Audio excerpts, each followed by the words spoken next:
Manitowoc, Wisconsin. Police officers arrested a 32-year-old Manitowoc man Sunday evening for standing in the street without any clothes on. Officers found Travis L. Tingler in the 1100 block of South 25th Street near Hamilton Street, where he was shouting toward a home at the intersection that he had a knife and was going to gut people in the house.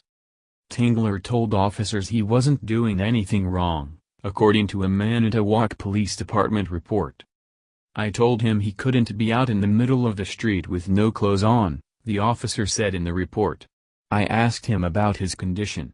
I noticed he had a dazed appearance, blank stare, and he sweated profusely." The officer suspected Tingler, who said other people were messing with him and he was calling them out, was impaired by drugs. He told the officer he could be out on the street with no clothes on, and that he didn't have a weapon. Related: New Yorker's road rage earns him black eye charges. Woman pulls out the vacuum during road rage fight. Officers later found a pocket knife on the front porch of a nearby home in the 1100 block of 25th Street, along with coins and several cigarette butts. Police talked to a girl, who was holding a baby, in the home. She said Tingler was dating her mother and they had lived in the home for about 2 years. She said he started drinking alcohol 3 hours earlier and started to act weird, making comments such as "stay in the light and never come into the dark."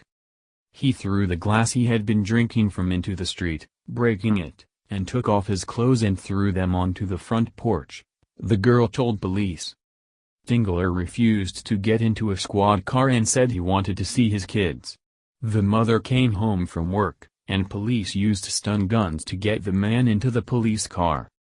Police reported Tingler somehow picked up a lighter during the struggle, and when the stun gun probe hit the lighter, a combination of lighter fluid and electricity from the stun gun caused Tingler's beard and chest hair to catch fire. An officer tried to pad the fire off his body, and Tingler continued to fight even after the fire was put out. He then punched an officer in the face. An officer used a stun gun on him from about 6 feet away, and he then fell and hit his head hard on the pavement. Officers called an ambulance. Hospital staff said Tingler tested positive for marijuana and had a blood alcohol count of 0.177. Police are recommending charges of resisting a police officer, battery to an officer, disorderly conduct, and lewd and lascivious behavior.